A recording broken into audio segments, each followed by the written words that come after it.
when I start talking, yes. Welcome. Can everyone hear themselves in the mic? I have the speakers on. Can you hear yourselves? I can hear you. When you talk, so you can hear yourselves. That way you know. I cannot hear myself. Okay, that's probably because of the mask. Okay. Miss Olive, how are you? I'm fine. How are you? Can you move your mic a little bit closer? Certainly. A little bit? Project like you're yelling. Like this? Yes, that's great. You sound good. That's good? Mm-hmm. Okay, so we're Can you hear me? Pete, how you doing over here? I can hear me talk, but I can't hear any, You can hear me well? Yeah, I hear you fine. Okay, wonderful. As long as you hear me, we're good to go. Can you hear you? Yeah, no, but that's fine. I don't hear me echoing in the speakers. You can ask the young lady if she hears me in the speakers. You know what? We can go on our Facebook and share right now while we're doing that. Let's go ahead and share the feed. We're live now, though. And you'll be able to hear yourselves while we're talking. I know, we're live. I don't have my phone with me. That's not exciting. I don't want to hear myself. That's fine. My phone is in my bag. So we are live right now. So, first of all, we're doing a little bit of a sound check. So let me welcome everybody back to Journeys from Lagos to Brooklyn. I'm Donnatella. Are we flashing to you, Bob, or you're not participating today? I am participating. What do you mean I'm not participating? I don't know. We have something new going on. We have our lovely guest, Miss Olive Taylor, with us. Hi. And one of the usual suspects, Peter Gordon at the end. So before we start today's show, I just want to say, I want you to remember that we are filming live, streaming live from Amarachi on the Manhattan Bridge. And, because we're kind of on the Manhattan Bridge? Are we on the Manhattan Bridge? No, you're close by to the Manhattan. That's hot. That's not the Manhattan Bridge right there? On the bridge. That's on it for me. It's on it for me. If you stand on it, you'll be looking right at it. But today you're gonna have some extra challenges because we're doing a lot of things. A lot is going on. We're trying to get the heat system going, so make sure everybody's wonderfully comfortable this weekend. So you may hear a little squeal. That's just a little screwdriver working. And we've got holes. One It's supposed to be a little chilly this weekend? Well, you don't want to wait until it gets cold. You want to kind of make sure it's it's in there before. Right, because I'm pretty sure people will be trying to fight for that 25% of the inside dining. It's crazy right now. It's crazy. If you're interested in coming down actually and being inside, please call early. Make your reservations because space is limited. I see we got a special guest star, Hollywood Butter, in the audience. What's up, my friend? So this is exciting. So I think. So Miss Olive, right? That camera would be the best one for you to look into. This one right here? No, the other one. The one. This one over to the left. Okay. There you go. So each week we kind of change up our setup a bit. And so I like to start the show. And normally we have some libations, but I was a little late getting here. I'm the one that really makes sure that we have a little food and something to drink. So Miss Olive. Yes. Who told you to look at the camera? You don't have to stare at it now. We're just going to jump all around. But I'd like you to kind of introduce yourself to our audience. Who is Miss Olive Taylor? Hi. I don't really talk like this. That's fine. My name is Olive Taylor. I'm a native of Brooklyn, New York. Okay. I am a forensic social worker by trade / turned entrepreneur. I have 2 flourishing businesses. I have Where's My Cake, which is custom baked confections. Mm-hmm. I also have my second flourishing business, Akua Creations Wearable Art, featuring headwraps and masks. As such, I'm wearing. Oh, nice. As well as jewelry. Oh, customized jewelry? Yes. Yes. So let's back up because I'm wearing some of my jewelry. Oh, earrings as well. So I want to make Peter a little jealous because I know that most recently we had a celebration of life for Jonathan, who is one of the owners of Amarachi, who passed earlier this year. And I happen to know that you prepared the beautiful cake in his honor for that event. Yes, correct? The memorial cake. Memorial cake. It was very, very, very, very good. Thank you. I'm happy I was able to decorate it without watering down the icing. It was when I was asked to do the cake and they put in the order and everything, I was very excited to do it. As I began to work with it, work on the cake and everything, I had a few challenges. Really? And as far as making, these are like baker's things. Mm-hmm. These are things that always happen when you're making. It's just that one cake, right? And especially that one because I imagine there's so much heart and love being put into it. Jonathan, the cake was special to me because Jonathan is was one of my biggest supporters. Right. And when I first started making cake at the old Amarachi, a number of cakes that I make originated sitting on Franklin Avenue in Amarachi, right, Bob? Absolutely. That's like the Bailey's cake. The Bailey's cake that brings back amazing memories. Like that was the talk of like the year. The year you dropped that Bailey's cake. And no, I didn't even like it. Really? I didn't like it because I was baking it. It was 95 degrees. Wow. And the frosting kept sliding off the cake. Because it was 95 degrees. I looked in the refrigerator and I'm like, what I got? I had some grated coconut. I slapped that on it and threw it in the freezer. Oh, okay. And then I took it out, frosted it some more, slapped on some more coconut, threw it in the freezer. Cut it up, came down to the club. And had cut it up, gave it out to everybody. They were like, "Oh, this is great!" And oh, you got some more. So that was one. Another cake that I make that originated out of Amarachi is my Grand Marnier cake. Yes. Now I happen to know that the young man to your left is Grand Marnier one of your Grand Marnier is my drink. Yes. Okay. The young man to your left. Yes. Another young man to my right. So what I'm learning as we go on each week is that Bob or Amarachi, Bob, whatever, has been kind of a springboard for several businesses and talents. Yeah. Well, I like to support my people, Peter. And I like to. And Jonathan Ibaye Chodun, Jonathan would always encourage me. Every time I would walk through that door, get your portfolio ready because I want to feature your cake. Make sure you take pictures of everything you make. Nice. We don't have a baker, but anybody comes here and needs a cake, we calling you. And they kept their word. Yeah. When I was doing the cake, I was torn between the picture to put on the cake. There was a picture of Jonathan. When you said it was very, very good, though. I like that. He was sitting on. There's a story behind that picture. Please tell us. Please tell it. Yeah. Please tell it. It was very moving. So it was a picture cake that you did for the memorial? Yes. I did a photo cake. You Yeah, didn't watch the commercial?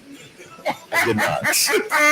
Get him, Charlie. We need to have a talk. Listen, join the club. Everybody on that side wants to kill me anyways. No, I love your mind. But you gotta, anyway, you're taking me off track. We'll come back to it. Conversation. So I'm doing this cake and I'm torn between these two pictures.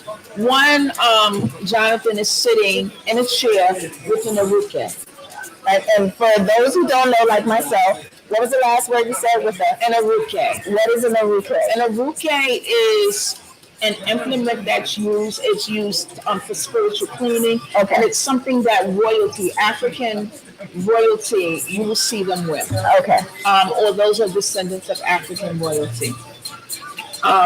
So he was sitting in the chair with the aruke, and I was like, "Oh, this is beautiful." But then there was another photo, and he was in white. He was in a red and white traditional African garb, and I couldn't decide. And then there was just a pull towards that one. So that's the one that I put on the cake. That's the one in the picture with the aruke. Yeah, no, the picture really has the all white. All white. That's the picture that's on the cake. It happens to be the same picture that we used on his memorial. And I didn't find that out until 24 hours later, because when I dropped off the cake and I was out. Mm-hmm. After I teased Shosho about her boyfriend, I was out. And you had a tight pants that day. I teased as well. Yes, he did. And so when I came the next day to relax and have some, and have some libation and fellowship with my people, Sam walks over to me. He says, "You did an excellent job on the cake. The cake was delicious. And you know what? It's good you picked that picture." That's the same picture we put on the memorial. Well, you know what I found that day? So going back to how special that memorial was and building off of you talking about the cake, I was invited to come that day as well. No one told me that it was a color-coded event based on his fraternity, the Kappas, right? And I happened to have on red and white that day as well. So I think the fact that you picked the picture that was used on the memorial cake, that was also used in the memorial program, I believe that Jonathan is still kind of scared. No, I don't think you understand. Jonathan could be overbearing, and Jonathan had a way of asking you to do things when he actually was telling you to do it. You're lucky he told me. Yeah, that cake was all Jonathan. Yeah. And I actually felt his presence. I believe you. When I finished, and I just looked at it, and I sent it to. I have my people who are like, tell me what you think about this, and I sent it to my god sister, and she was like, oh my God, you have outdone yourself, and it was all I could do to keep from crying, because preparing that cake, that brought back a lot of memories of John. You could come in and talk business with John. He'd be talking to you with a drink on the side. He'd be in his phone. Yes. And still be paying attention to everything that was going around. It might seem rude to some people, but he wasn't rude at all. Nah, I think Jonathan was a master at multitasking. It's nice to hear someone say that. Oh, yes. So, Sister Olive, I wanted you to take us back to when you first really got into, because I saw you talked about the Rukera and other things about African spirituality, and you are dressed in a beautiful ensemble today. And my heart, I have a special place for everyone that embraces our heritage, our shared culture. At what point, when did it become a part of your life? The whole African spirituality and tradition. When did you really wake up and realize this is the path that you wanted to follow? That happened, we're in 2020. Yeah. That happened about 13 years ago. Ironically, who's 13. And I had been interested in this journey for many years. For those of you that know me, I was raised in the Church of God in Christ. And, went through that whole thing, going to church 6-7 days a week. And as I became older and I began to question customs and traditions in the church, I never got answers. The turning point for me was when my mom became very ill, and the church that she had emotionally and financially supported for over 2 decades basically offered her no support and left her flat. That was kind of my I'm done. So I didn't go inside the church for 10 years. When I was in grad school, I was reintroduced to St. Paul Community Baptist Church through one of my field instructors who was a member. And what I quickly learned about St. Paul is they had an Afrocentric foundation. So that first year that I was a member, I participated in the commemoration of the Ma'afa. And I had several spiritual experiences during that time. And that's what eventually opened that gateway for me to comfortably transition into Yoruba Lukumi. I'm still on my journey. I have acquired some teachings and some lessons. And every day I'm walking and I'm learning more about myself. I'm learning to, focus, and so that every breath is like Baba John Mason says, a prayer. And Baba John Mason is one of the authors. He is a renowned Lukumi priest, and he's an author. He does teaching. What I find about this path is it helps me connect to my ancestors, and it's helped to make me a better person. One of the things that you learn is you learn about yourself. Watch yourself. Through the teachings that and over the past I say over the past couple of years, I've learned a lot about myself. I don't always like myself, but I've learned. Listen, you can continue. I've learned that it's okay to not like yourself. It's okay to work through those things. Nobody is perfect. So the thing that I love about the path that I'm on is it's non-judgmental, and it allows me to continue to embrace some of the customs of my ancestors, like going to church.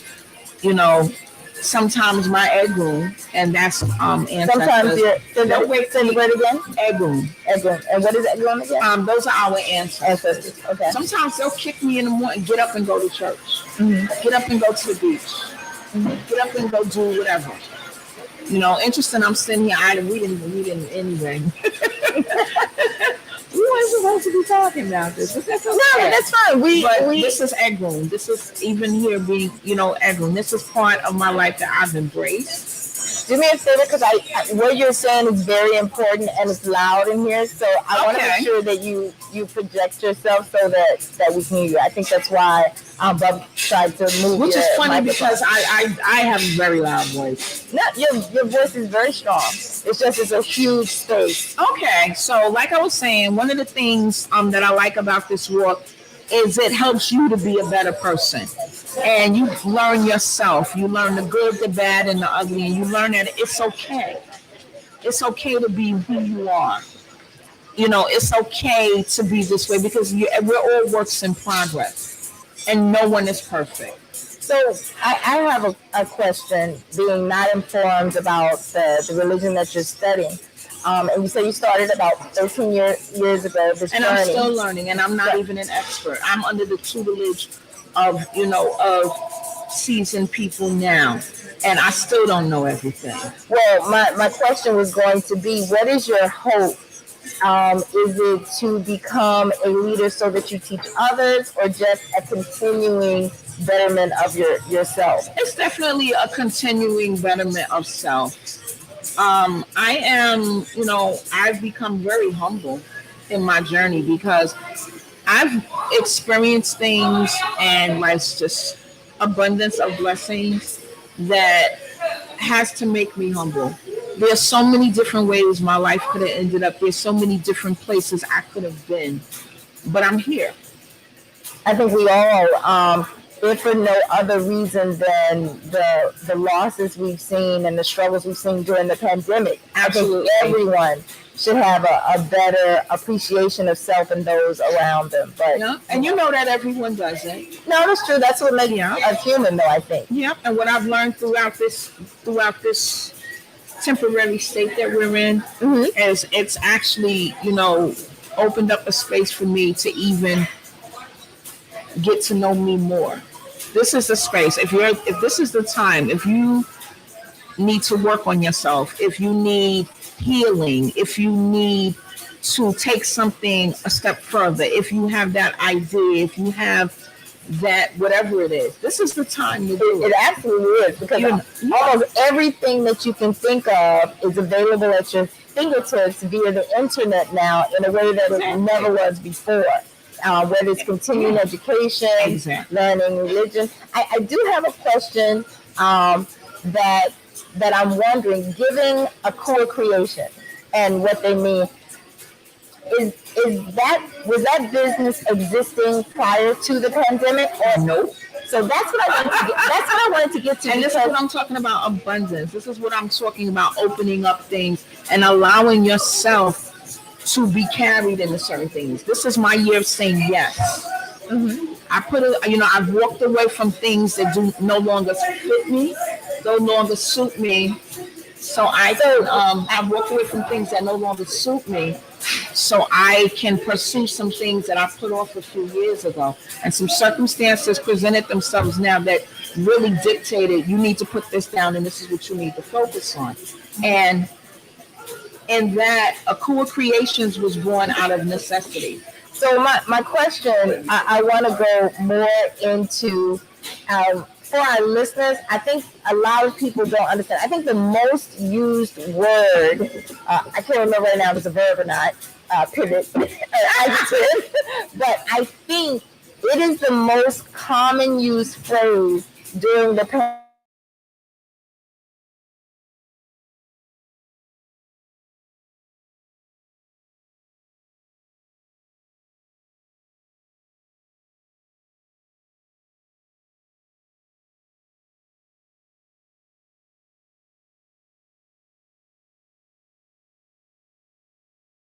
than 8 months. And so when I immediately looked at your Instagram, and for those of you who are watching online, Akua Creations is exactly the way it sounds. It's AKU Creations. And what does that mean? Creations.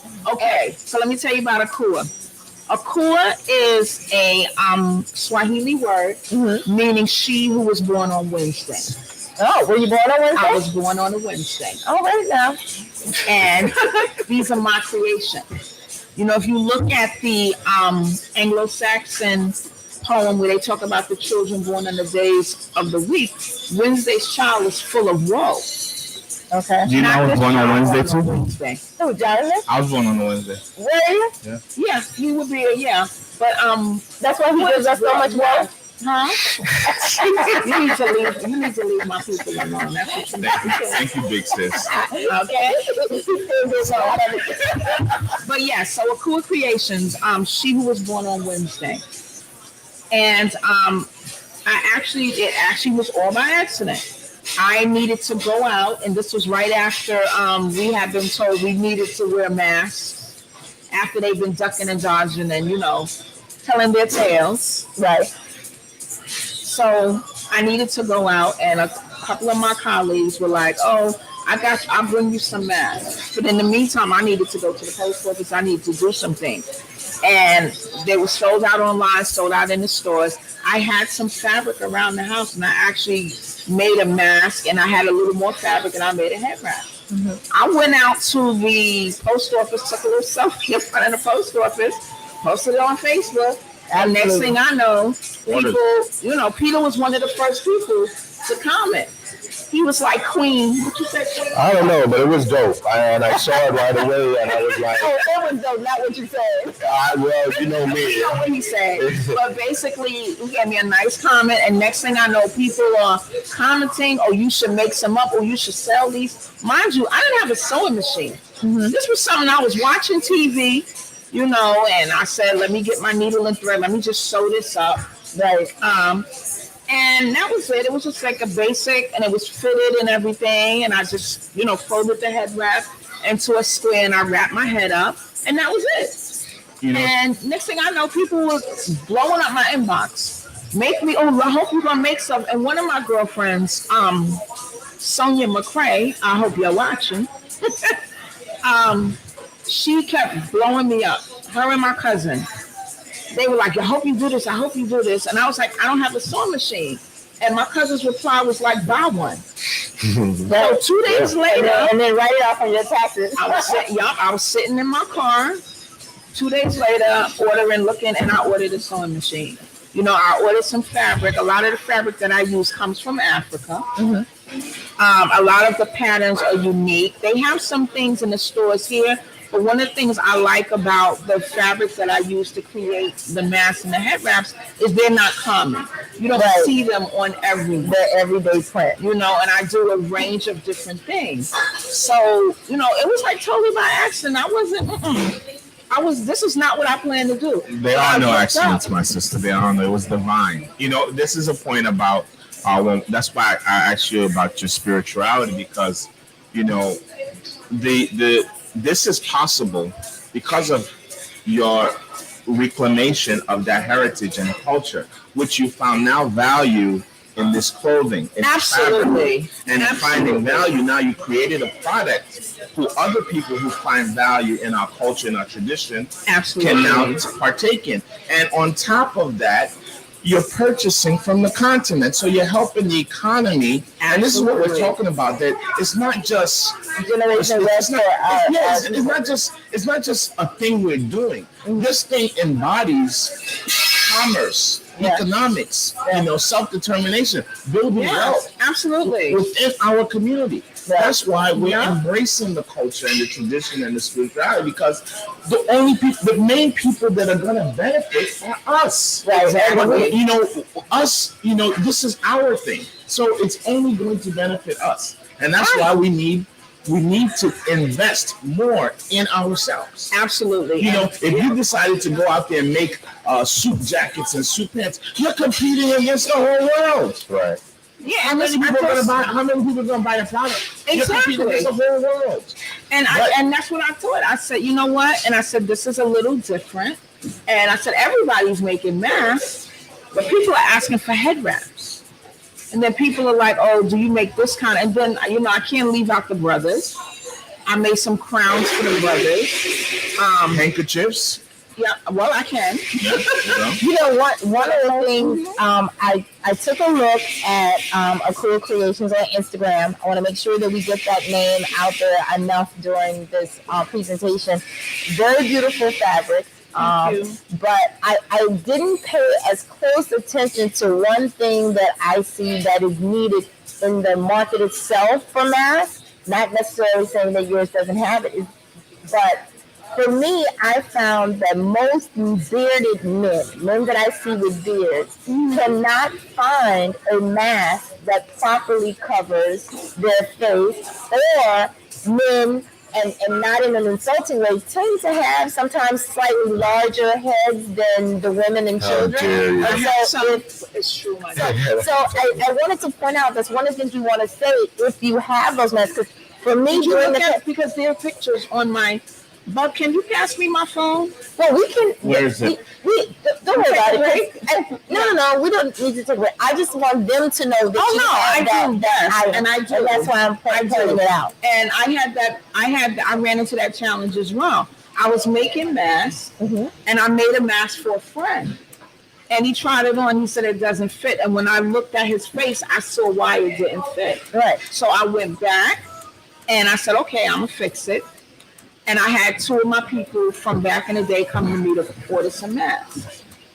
And what I did when I met with them is I measured them. Yep. I measured the men, and I used the measurements as a template for the male mask. Standard. And so because of that, I have masks that are specifically for men who may have fuller faces. And beards.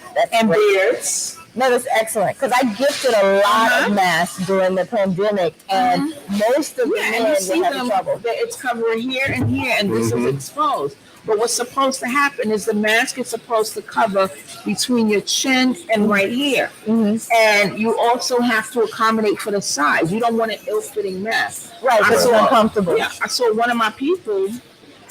I went to drop off some cake, and I saw he had a mask on, and I'm like, that's too small. And he's like, I know, but I said, all right, I said, but you got to get a bigger one. So he happened to order some cakes from me. And when I'm back, I did a denim mask for him. Oh, that's nice. And I because I needed to size it on somebody. That's excellent. So but I do stuff like that. And also for the brothers, not only are the masks accommodated to fit a beard. Did you get your mask back? Yes, I have my mask. I remember when this thing started, I had a beard down to here. Oh, the mask that I made for you. Yes, of course. Yes. Oh, okay. Did it fit? Yes. Well, you should need to be helping me. I what? You need to be helping me telling people that it fit. I'm letting you go do your thing before I jump in. That shot that you gave Peter, I'm not sure that they heard it. Okay. So like I was saying, I did stuff, I've done stuff, for men.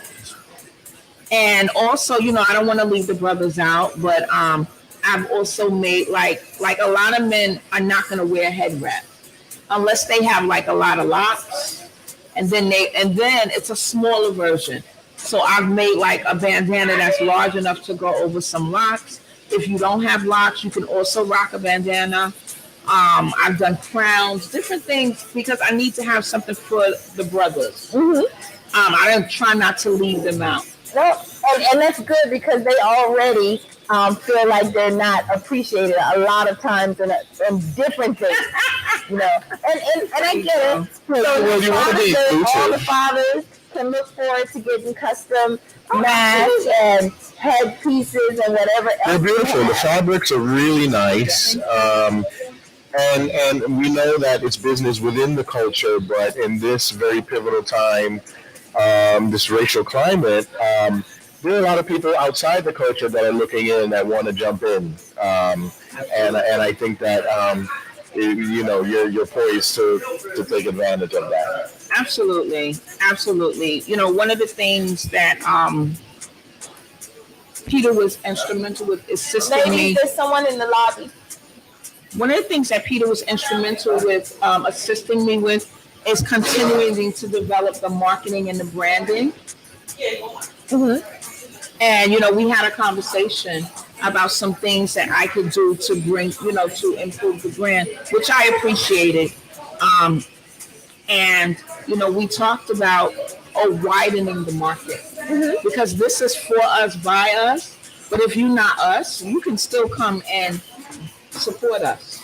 Absolutely. Peter, how you feel about We would that? greatly appreciate your patience. No, I feel good about it. Business is business, and you're not only you're expanding the acceptance to our culture, but it's making money, and we don't, only foolish people say I'm going to turn down that bag on, based on, yes, you must have morals and principles. Absolutely. But if you're running a business, you got to get that bag too.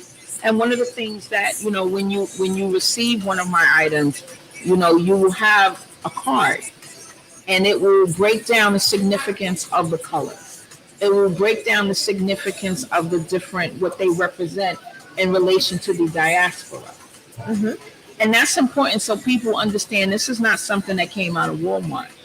This is something that's handcrafted. It's packaged really nice, and when you wear it, you get the we're very spiritual people. You get the vibe of the person that created it, and that's important. That's important. And so, yeah, I really dig her stuff. Thank you.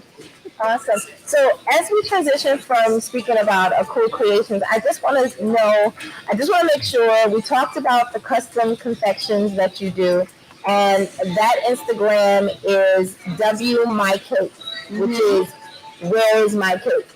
Yeah, right. and Bob could tell you about the name. Because before I started selling cakes and everything, I would make something for somebody. I did a lot of samples and I did a lot of free stuff for years, developing my recipes and everything. And I'm self-taught. Okay. Pretty much. I took one decorating class years ago when I lived in Jersey. Mm-hmm. But after that, I haven't really taken it. And a lot of it is trial and error and practicing. And Where's My Cake is because before I started selling it, people be like, where my cake? I walk in the Amarachi, Jonathan, where my cake? Where my cake? I mean, for the past how many years, you're the only person to do my birthday cake. So, that's just, there's only one place I go. And last year was amazing. You had the big Nigerian flag. Thank you. Cake all over my face. It was crazy. But not only do the cakes look really good, they're absolutely delicious. You got to get past the beauty, and it's tough because you don't want to start chopping up this piece of that was one of the biggest challenges. But once you get beyond that, it's a really good cake. And that's a good point to make because there are quite a few people who provide a custom cake service. And the cake looks good, but then it tastes like all types of plastic or whatever when not moist, all of that stuff. And see, I couldn't be that person, and Bob can tell you, some of my other people can tell you, a lot of my tech people, because they've had cakes that I've made for different occasions. Mm-hmm. One thing that I do, I will test a cake. And the funniest thing in the world is to watch me bring a cake somewhere, and people start eating it, and I'm like, how did you like the cake? It's all right. Is it this? Is it to this? Is it to that? I even remember when I would get a new product in and I would call out like, listen, we got this new liquor in. How about you come try it and see if you can make a cake with it? And we've been able to do stuff like that in the past. It's his birthday cake. Oh. He gave me some, what is it, $3 rosé vodka. Oh, y'all would have had a cake today, but I told you I went through some challenges over the weekend. That's fine. But I got you because we here every Thursday. We here. Yes, we are. And my birthday is next weekend, so That's right, it's yours. Yeah. Okay. So we got, we got another one coming up. Libra. First day of Scorpio, brother. Okay. That explains it. First day. Yeah, Of that Scorpio. That explains it. So anyway, I'm not gonna ease my Gemini self out of this. hey. But but yeah, it's very important. Like The I gatekeeper to learned Scorpio. with cakes from watching my mom. My mom baked from scratch, and growing up, my mom we never had anything that came out of a box from a bakery. My mom baked everything. Every now and then it was something, but for the most part, my mom was known for her cakes, and I used to watch her make them. And I used to watch what she did. And now when I bake, a lot of times when I'm doing my baking, my mixing, and my decorating, I'm doing them in my living room, dining room area because I have space challenge. But in there is my mom's picture, and my mom watches everything I do, and I credit the way a lot of my cakes turn out to my mom. I'm like, look what we did. I'm like, Mom, look what we did. That picture is right there. And like I said, when I was doing the cake for Jonathan, I felt his presence. Watching me and saying, no, this is the one you're going to use. Yeah, I like that. Don't forget the Kappa. Don't forget the Kappa. All that was ordered was a memorial cake. They did not ask me to do a picture cake. They did not give me any instructions. It's the same thing, when Bub ordered his cake. He said, I want a cake. And I said, I'm gonna make it with the rosé vodka. And I don't think we discussed doing the Nigerian flag. Nah, that was just automatic. I think as the amount of years that you've interacted and just so people know, you're not like the cake lady off the street. You are part of the family. Yeah, absolutely. Right? So there's that amount of trust. She's my griot. She's my great storyteller. You want to sit down, and have a meal and want to listen to a story. You sit down with Miss Olive. She's the griot. And we talk. And we do. And we share. These stories. And like with the cakes, we could sit here all day, and I could tell you about the first cake that I ever made and how I didn't like it, but that's what launched my business. Right. I did the football cake for Sam. I didn't like it. 96 degrees. I didn't have any stabilizer in my buttercream. And when I got here, I had to redecorate the cake again. And I didn't like it, and nobody cared. They tore the cake up.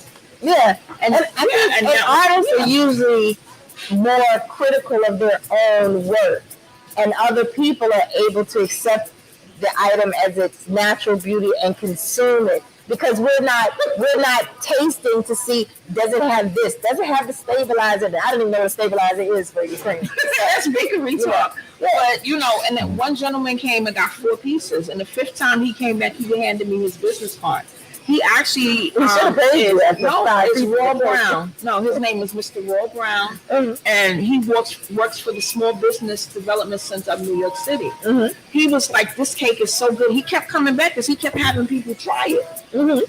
And he said, oh, do you have a business? You need to be in business. You should have business cards. You need to call me. So I called him, and he's been working with me to develop my business. Oh, nice. Oh, that's nice. Yeah, he's been. And tell him I said at the next virtual meeting they should be purchasing cakes while they're developing business. And I've brought things I've brought samples down, to his colleagues, and they've helped me, to work on different things, like more of the tech stuff. And at the time, because I work full time, I'm not always able to take advantage of the seminars and the trainings, but everything at the Small Business Development Center is free. They have a lot of online resources. And all of that was because I connected with Bub through Amarachi. Awesome. And like I said, this is my personal year of saying yes to opportunities and to and to walk forward and allow the flow of abundance to stay in my life. So I know people are probably watching and they're asking if you have a vegan version of your cakes. Not yet, still working on it. I am actually working on a vegan keto version. And I expect to, by the end of the month, that will be something that will be out for people to taste test. I can bring some here if you like. I'm very controversial in saying, there's some things that just don't need to be vegan. I'm sorry. Yeah, I don't know. I mean, It's sweet. This. It got 1,000 calories. yeah. It's No, got- I agree. It can give you baby diabetes. Let's go. I Some agree. things don't need to be vegan, man. And if you feel like your sweet tooth is acting up and you want something, I say just go for it. But there's a lot of people that don't think like me and they want that vegan version. There's some people who have very strict diets. Yeah. And a vegan cake will also, from a business perspective, open up a whole new revenue Absolutely. stream. Market. Yeah, I've absolutely. had quite a few people ask me about vegan cupcakes, vegan cakes. Keto is the big thing now. Well, what's keto? I hear it. There's no way to make a keto cake. You want to put some money on that? No sugar. Keto is what? Like the keto steak. Don't use monk fruit. That is the most disgusting No. flavor tasting. I'm not going to reveal what I'm going to use, but it's Stevia not going to is be like monk fruit. is the closest. It's not but gonna be still monk nasty. fruit. It's still gross. Like I hate. It won't be monk fruit. Okay. But Anyway, I will tried be it all. delicious. I'm a fat boy. I try to And lose weight. I and tried y'all know me. I'm going to find the right mix of ingredients so that it is tasty. One of our viewers said, vegan cakes, Dad is not with that. Hey, Dad. But it's okay. I'll still do the listen. I still will make cakes that you look at it and your sugar will rise. Well, what's so interesting. I have to tell you that I learned a lot this week. Every week we have a show. I end up talking about it with my family. And I'm blessed that both my parents are remarried. Today is my stepmother's birthday. Happy birthday, Gladys. But the reason why I'm thinking of her is because as I started to look through your profile for Where's My Cake, I was speaking to my mother, who told me that my stepmother makes some of the most beautiful cakes by hand. To which I hate the distance because she's in Alabama and I know she's always cooking. But I thought about it in the last 48 hours when I was talking to her. I was like, I'm going to have to call my stepmom and see if we can't get some cakes for sale and enjoy some more revenue. But I happen to know that when I'm home, like you said, you do everything from scratch. And sometimes to me, food that's made from scratch and by hand, that is the most delicious. Absolutely. And good tasting food you ever want to have versus the people who are, professionally trained, put a quarter of this, a pinch of that, You have to feel your way through. And I think culturally we are really good. Yeah, and that. like I said, I don't do any. I'm not able to I'm so blessed to be a person who's multi-talented, and also additionally blessed to be able to work on each talent. But that's the ancestors. That's not me. That's not me. That's the ancestors working through me. That's their ashe working through me. And I find, I don't mean to cut you, but one of the reasons why because I love the restaurant business. I love making food, selling it, because I've done that before. But one of the reasons why I really didn't jump in is because when my spirit isn't in what I'm doing, or if I have a vexated spirit for whatever reason, my food tastes like crap when I'm done because it's just not there. And so I never went into it because it how do you get that ingredient? Like you can't substitute that. Right, and that's why when I get ready to do a cake, I make sure that I have everything. But not only that I have my ingredients and that everything is at room temperature, and I have this, that, and the third. I have to be in the right frame of mind. Correct. I don't get up like if a cake is due on a Saturday, I'll get up and do that cake on a Saturday. That is a very rare occurrence. Right. I usually start working on the cake 2 and 3 days ahead of time. So yes, y'all are getting 2 and 3 day old cake. And that's because it takes a day because the first you do it in steps. In steps, right. You make the cake. And then you have to prepare the cake to be decorated. Right. And there are other things that you want to do because you don't want to do a work of art and something beautiful and then you put it in a car or your customer comes to pick it up and then it comes apart as they're traveling. So there are things that I do ahead of time to make sure that not only it looks good and it tastes good, but it makes it from one destination to the other. And I always give people, instructions. and I give them things, to make sure that the box that the cake is in is the correct size. Oh, Because that it has is to be another thing. snug. It has to be snug. You don't want it sliding That's around. so funny. My very close friend celebrated her birthday on this past Saturday, and she often purchases custom cakes from Brooklyn, and she's in Long Island. And whenever she calls me and says, "Hey, can you pick up the cake?" I am always terrified because one, I have a sports car. And I drive a stick shift, so it's always herking and jerking. So you reckless on the road? Oh yes, Oh, yeah. ultimately, I'm a 6 I feet. just watch her parking and I know she's Yeah. She looks like a lead foot. I'm a real driver. But my concern is, in going to the boxes, I picked up my friend's birthday cake on Saturday. Beautiful cake, but it was in a box with one side open, with a clear, cling wrap on But it. was it fitted to the cake? The box? Yeah. As long as But how is it fitted if one side of the box is missing? I don't understand. Exactly. So it's a box has four corners, right? Four sides. That's a box. The fourth side is removed and replaced with cling wrap because the box. Oh no, that's just for off. visual. But it should have been something. I'm not criticizing anything. No, it is not It should have been something. No, but I'm saying that it should have been something to make sure that the cake doesn't slide, to hold it. Right. So when I was driving, I didn't tell my friend this, right? When I was driving, I had to literally keep, and then because I have a sports car, I had bucket seats. So I can't put it in the trunk, right? I know you didn't put that cake on a bucket seat. No, it was on the floor. The cupcakes were on the bucket seat, which was terrifying. Because I did take a cake and cupcake. How many seats do you have in your car? 2. Oh, It's a 2-seater. Is it really? You got no back seat? No, Back seat? You no. on the floor? No, just go tell everybody I have no family, no friends, so I got 2 seats. Just don't pick. Don't get nothing from me.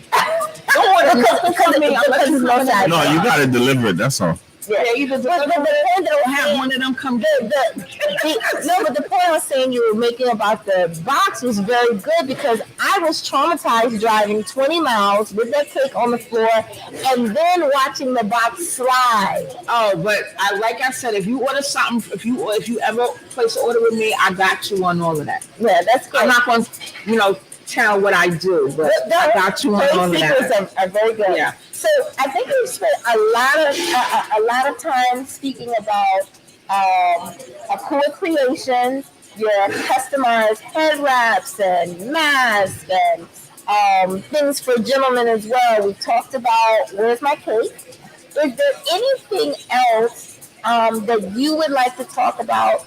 Because what we typically do is the first 45 minutes of the show, we like to make sure that we address everything you like, and then we start talking about some really fun or crazy, exciting topics. All right. But is there anything else that you have going on that you want to let people know? No, I'm just living life. Like you see, one of my handles on Instagram is Black Girl Living Under a Rock. Right now, I'm just living life. And that's huge because a lot of people are not. That's a fact. Okay, let's set it off. Especially now. Sister Olive, are you voting? Of course, I'm voting. Who are you voting for? What was I looking at Peter for? Yes. I'm not voting for 750. Who's 750? Voldemort. Who? Voldemort? Orange Voldemort. That is the first time I've heard that. Voldemort. That's a good one. He who shall not be named. He who shall not be named. Got it. But this is a very, and Peter and I have had these conversations. Bub and I have had these conversations. Donnatella, you and I haven't had these conversations. But I have to, say it. I agree 100% with what Peter says about voting. And partially, and I'm going to tell you why. Right now, neither candidate we have is for us. This is really, literally the lesser of two evils. It's my personal opinion. Lesser of two evils. And if we're going to vote to put somebody in or make it official to put somebody in, because y'all know it's a setup. About the electoral college and all of that. That's why they won't change it, but we're not going to go into that. What I will say is, if you're going to vote for whoever you're going to vote for, You need to understand that we as a people have the largest amount of voting power. Black folks, we have that voting power. We don't use it, which is why they can ping pong with us, and they have throughout the years. Okay, perfect example, and I know you can get ready for the negative comments. President Obama did absolutely nothing for us. Zero. Nothing, nada, zilch, zero. And I'm going to tell you why. We elected that man to the office twice, 2 terms, and not once did we collectively as a people go to him with the things that we wanted. Go to him with what we wanted. Whose fault was that? No, Whose fault was that? Let's say That is our fault. But then, so His fault too, but it's our fault. No, but if what you're saying is true, and I'm not saying that I agree with it, Right. but if you're saying he did nothing for us, then Okay, let me rephrase that. No, because because a lot of people didn't, because we didn't ask collectively. We have the largest amount of buying power on the face of the earth. Okay, anybody out there buying stocks? If you want to really get some stocks and you really want to retire, whatever, Hennessy, Okay. car companies, different things like that. You need to. how is that? But how is that President Obama's? What I don't understand. Okay, so this is. I don't even want to talk about Obama because he's not up for We have election to now. talk about him. We have But to. why? And I'm going to tell you why. Because we for 8 years, all we did is we walked around high-fiving each other. Oh yeah, we got a black president. We did not utilize him being in that office to our greatest advantage. And as we, come up to this election, and I have to say, we have to do more. My, present company included. If you want somebody to know that you're serious about endorsing them, and if they don't give you at least some of the things, you want to work on things with you so that your life can be better. If circumstances for you are a bit improved, you have to make your demands, and you have to not only make your demands, but you have to do like some constituencies in this state do. You have their support. But if you don't give them what they want, they will not vote for you in the next election, and you'll be a one-term whatever. Okay, let me ask you a question, Sister. Yes. What could Vice President Biden and Kamala Harris do right now to earn your vote?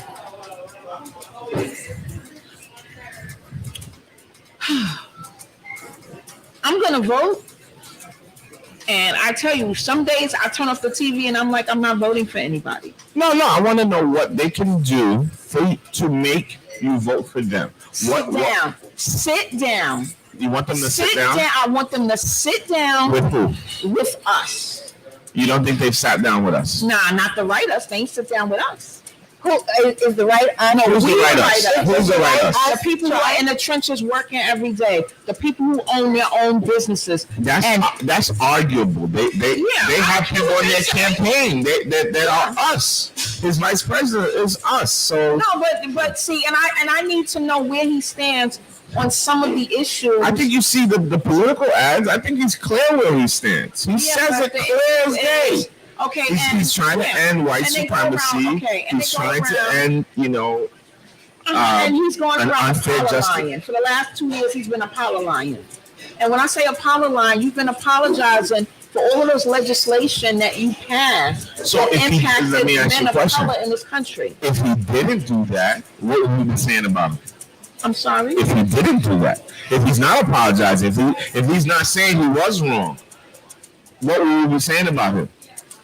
For one, if you did it, own it. No, but he's saying he was wrong. In the day Apologizing. You see, that's so unfair because listen. I fight with my wife, and sometimes I'm wrong, and I'll come back and say, "Yo, I was wrong." But that's just it. But taking your attitude, she'll never forgive me. She's like, "Nah, nigga, you lying. You apologizing. No, and exactly. You just want what you want." Right, and this is what, and he doesn't want our vote in the end. Listen, I go by his record. I don't care what he's saying now. It's irrelevant what you need to say That to is get not true. votes. I go by your 47-year history in government, and that doesn't look good when it comes to black people. So he can say whatever he wants. So Peter, so I'm going to ask you the same question. What can Senator Kamala Harris and Joe Biden do to earn your vote? Nothing. They can do nothing. They can do nothing. No. What can Donald Trump do to earn your vote?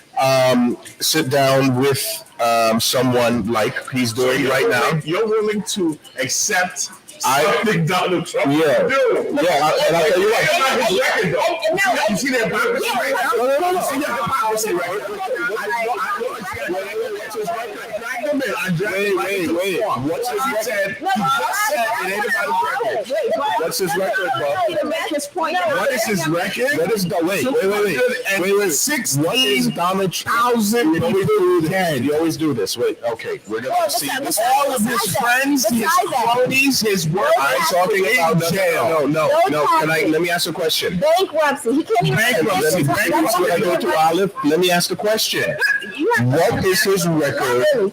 What is his record in enacting policy that has had? Has he even said, "I'm sorry for all the black people that have been killed by police"? No. What does he say? He says, "I'm for police." Answer the question, dog. You're not answering the question. What is his history in enacting and pushing policy that has had an adverse effect, a negative effect on he's a law enforcement president is not. I'm just asking what his history is, and if you can't answer it, just say I can't answer it. I'm telling you his history. He's a law and order president. He has not pushed the type of policy. No. He has not.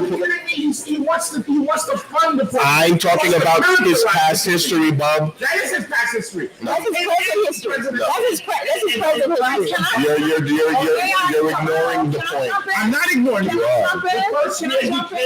This is from debate, so you just have to The budget for police and law enforcement to go up. So let's say that's right. That's 4 years. That's 4 years compared to 47 years. You just said. Okay, so I just wanted to know his history. What's the difference? If you start, It's still history, ain't it? It is history, but some puts people at risk. So this week you're diagnosed with COVID. Donatella, tell me his history of doing that. His history is horrible. You act like his history is not horrible. But it's only 3 years old. But you're looking at but you're looking, he's not saying that, and I'm not saying That is exactly what he said. No, listen. I never fell off a cliff, brother. Almost 5 decades of public service. Never. And things have gotten progressively worse. Who? I'm talking about Joe. No. There's a lot of legislation, and like I said, I cannot jump on Kamala on that extraordinary incarceration rate because she was doing her job. But so was he. She was doing her job now, but I'm saying with him, he signed legislation, pushed and advocated for legislation that would further disenfranchise people of color, particularly men. Can you explain what legislation was? Sentencing, RICO laws. Okay, nobody getting caught with an ounce of weed should end up doing 15 years in the slammer. That's old. That's old news. That's old But news. it's still Even though there's still a lot of them in jail. That's old news, right? Yeah. What do you mean? But there's a lot. Oh yeah. So y'all just wanna It's not old news. It's not old news. Let me bring the comment from Not old the news. Wait a minute. It's not old news to families who depended on those men as their moral support. So Sister Olive, Financial support. how do you ignore a man that's killed 220,000 people in the current news cycle? And the current news cycle. But I didn't get my vote. So that's what I'm saying. This guy wants to say That's the point. 4 years is not enough of But background. no, that's not what he's saying. That is exactly what he's He's talking saying. about longevity. No, that's And you're only exactly what talking he about one thing, but I I want to ask the both of you. When has Donald Trump came out? Don't ask me because you don't let me answer. So That died. let's ask our guests. Let's ask a question now. Mr. Peter, When has Donald Trump expressed any sympathy to any black person that was killed by police? Anybody? He hasn't. He hasn't. Okay, one comment. So And you're okay with that? You're okay with that? the problem No. You don't let me talk. because you say I'm going by the history of the two individuals. I actually, Okay, I actually and so But you have to let him answer, Bob. you gotta let me answer. he's answering like Donald Trump right now. about that Biden. I don't want to hear about Biden. I know how I don't ask. All right, so let's continue with the show. Here's my statement, right? I think the problem It was much here- more fun when it was a two-sided show. No. Now there's only one side. No. A little boring. No, it's a question. went quiet. Let's see what the viewers, how many viewers. No. A little boring. So here's my point. The problem here is that you have said there's absolutely nothing the Democrats can do at this point. Nothing Joe Biden and his partner can do. I heard you. So I heard you. But you are saying that the person who didn't represent or lead us in February of this year, and as a result of that, are all those deaths because I of can't COVID. get into that No, because but you I'm can't. never going to be right with our present company. No, it doesn't. I It can't doesn't get into matter. that. I'm finishing my plead the statement. fifth. You're I talking. plead the fifth. You are talking about his history and his presence. So I'm saying to you, Yeah, I'm right? My problem is that you can say that the Democrats can't do anything to win your Not vote. those two. But you are willing someone who's put us in economical strain, someone that is the result of on November 4th. Put you in economic strain. Well, maybe not you because you have multiple businesses. Okay. Right? All So right. you're employed. So I'm talking about the people Okay. who are without jobs, who are now not able to get Business additional owners that have additional closed funding. The many And that's small his fault, businesses. right? He's the person who's leading right now. This is where we He's the person who's disagree. extending This is where we Well, disagree. let me finish what This is I'm where we saying, disagree. because you're with- Why would I do you're that when with- nobody lets me finish? Why?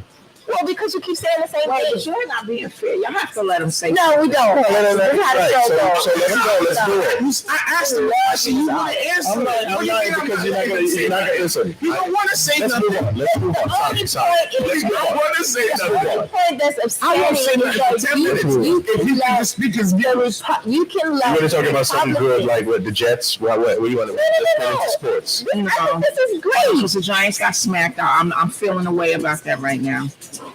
Well, all I know is Look, the point I'm making is you're willing You to are sit like down with Michael. Donald Trump, but you're not willing to sit down with That's what he Biden. said. That's No, what he but- said. And I want to know willing why. to sit down. He would listen to Donald Trump to see if Donald Trump could win his vote, but he's not.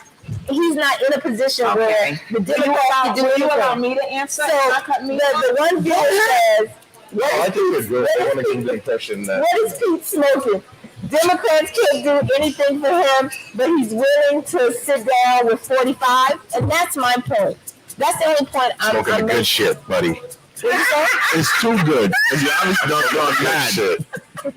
Yeah. Fuck this. Go ahead and answer, my sister. You say you want to answer, and I'm not going to interrupt you. Okay, so I think what he's talking about more is longevity. And yes, he's done, yes, Orange Voldemort has done some atrocious things in the past 3 years and change of his administration. And, notwithstanding the horrendous decisions that he made between February and now. However, what Joe Biden has done, it's been cumulative. When you're able to dig up dirt on somebody and you could go way, way, way back to when they don't even look like they look right now. But that's And anybody. you can and I know that's talk, man. anybody. That's anybody. And you bring it up, he's done more damage. He Has has he been a done. politics He's writer? done. They've both done damage, but he's really done some damage. So Miss Olive, look at me here. I'm asking you right now. What Joe Biden did is worse than what Mr. Donald Trump has done in 4 years. I don't think You're saying what he has done in Yes. 4 years Why? is not. It doesn't equate I'm not saying no. And to the reason, what Biden has done over his leg. and the reason I say that it doesn't equate Why is is that? because what Biden, in terms of those legislation, yes, all passed or whatever, but it's left a perpetual mark on the Black community. And what do you think COVID is going to do? Oh, absolutely. So that's why I'm asking you to speak in real time. You're looking at 200,000 people dead. Most of them people of color. He needs to meet with some real people that are gonna vote for him. He needs, and like I said, like we the need black to. voices for Republicans is not real people. Of course not. I'm being facetious. Of course not. I know they are, but now you just think about what he's done for the past. Well, okay, let's talk about ice What's cream. gonna happen on? Well, that's our next bullet point, which I think I'm gonna let Peter speak to it. Ice Cube and him sitting down with Ice Cube, but I'm also concerned on what's gonna happen on November 4th because he's already told his white supremacists to be ready on November 4th. And also, not even that, November 3rd is going to be a very difficult day because of the poll watchers that he's already set out on the polling location. So I don't know enough about Ice Cube and his sit down with Trump. So I'm going to turn the floor over to Peter because that's his bullet. Listen. That's his homeboy. I don't really know any too much about it. I don't. I just thought it was something that we could bring up. And don't be scared now. Don't No, I'm not scared. I just it doesn't make sense to talk and not get talked. No, but I'm giving you the floor. Be able to talk. No, I don't know. I haven't read anything about it. I just know that they're sitting down, and that's it. Peter, come on. And one of his moves. No. I don't know anything about it. I know that they're engaging. So you're not going to talk for the rest of the day. They're engaging each other. That's the same plan that right? you had They're engaging each other. That's what I know about. I don't think there's anything that's even written. Whatever is hush hush. I don't know anything about it.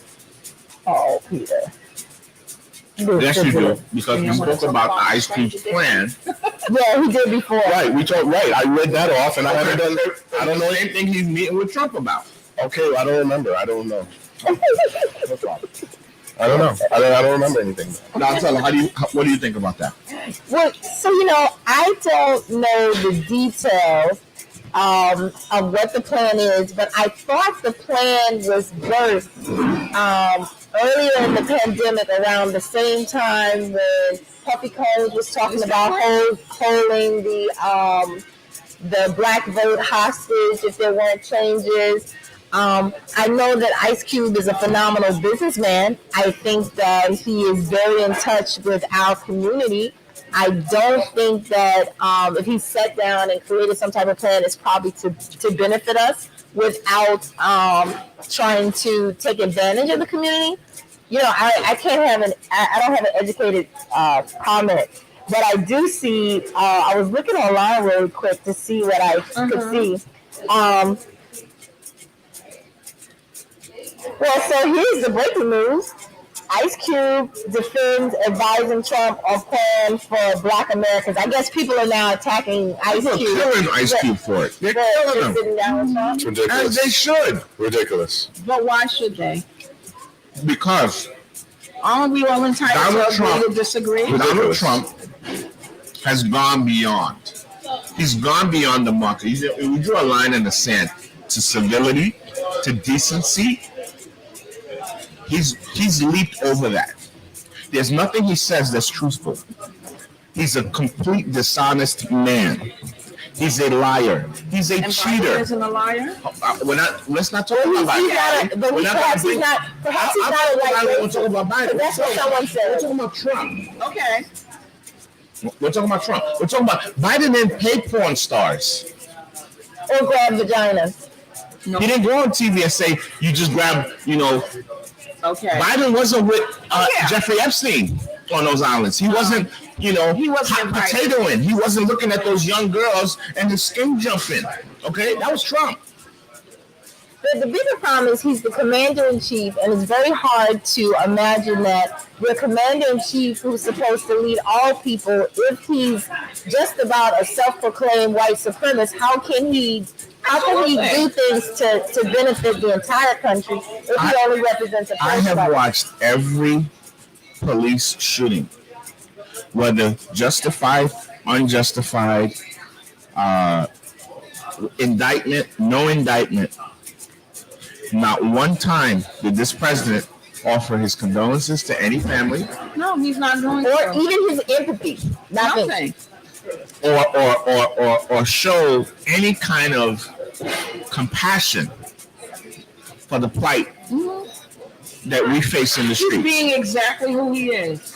And that's So, and then you have racists in Charlottesville protesting, rioting about upholding white supremacy. And he calls these people good people. And these same people, one of them plowed his car through a crowd, killing a white lady. Trump had no problem with that because he killed someone that was sympathetic to our cause. You know, we hear. No, I talk like this because some people act like they don't. No, And they I don't- do. they don't get it. And I do get it.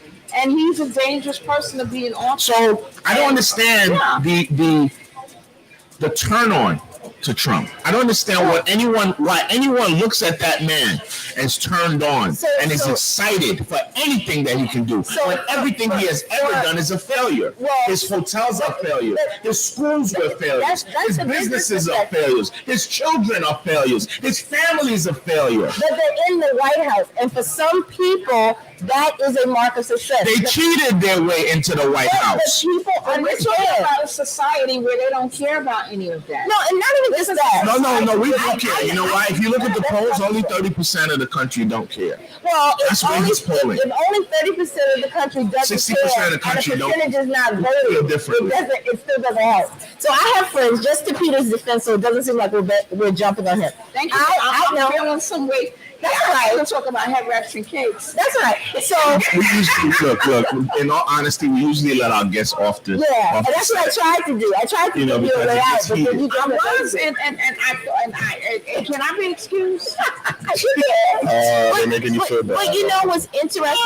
I hang know out. some 30-something black males who are in a group of them who are in Atlanta, Georgia. And one of the things that one of the guys told me, he said, you know what? When it comes to Trump, I respect him because I know exactly what I'm getting from him.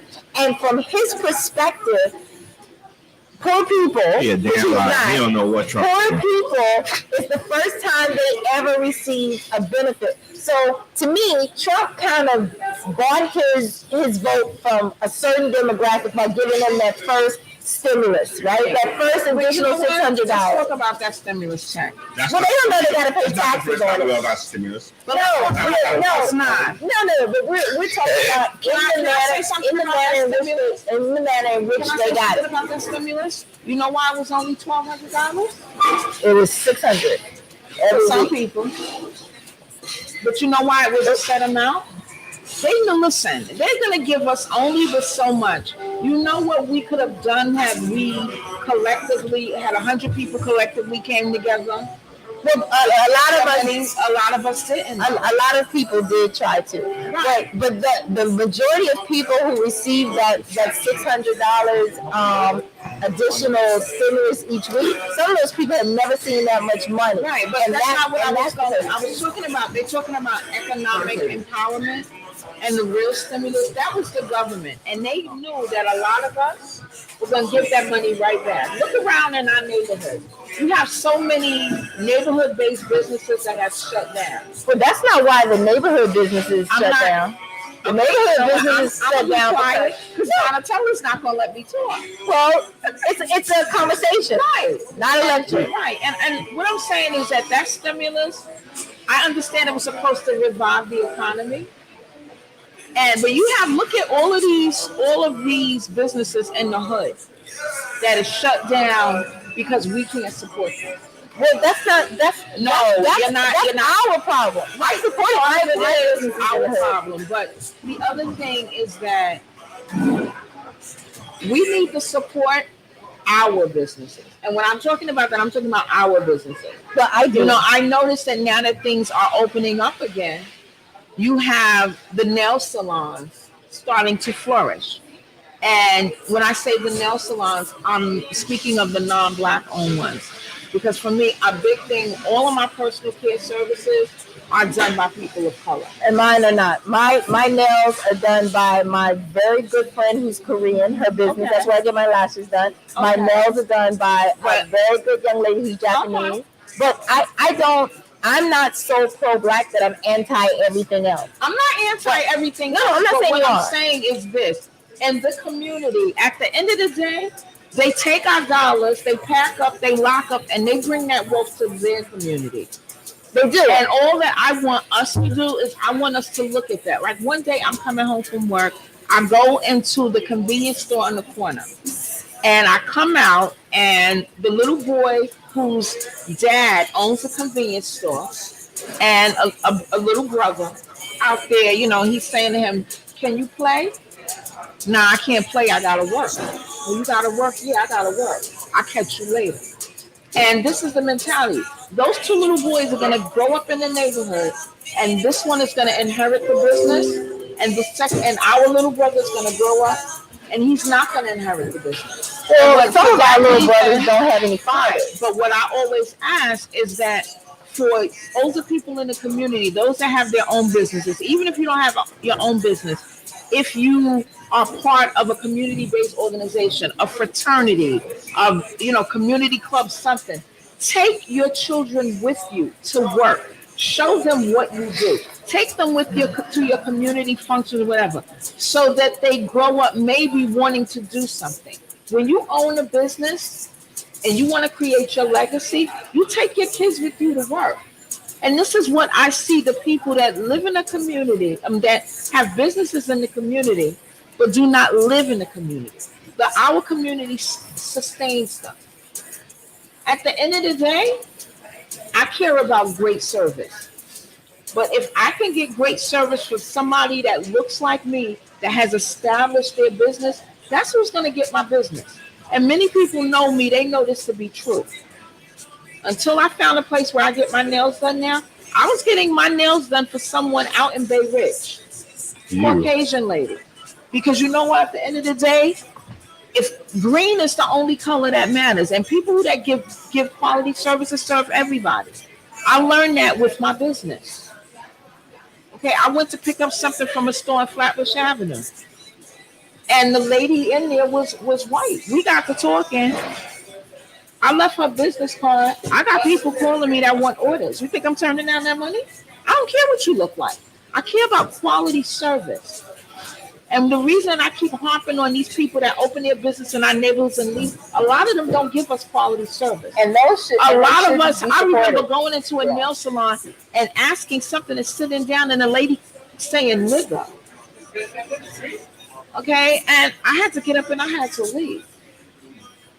I've been to, I see people go to Chinese restaurants and disrespect the staff that, come on, they're making your food. You can't see but so far behind that counter. But at the end of the day, they take all those insults, they lock up and they go home, and they take all our wealth to their community. They send their kids to school on our money. And the reason, and like I said, a lot of these people are not respectful of people of color who thrive their business. I've heard them tell, be quiet, or get out, or hurry up. If I go into a store and I'm spending my money, I can take as long as I want to. And you shouldn't be following me around.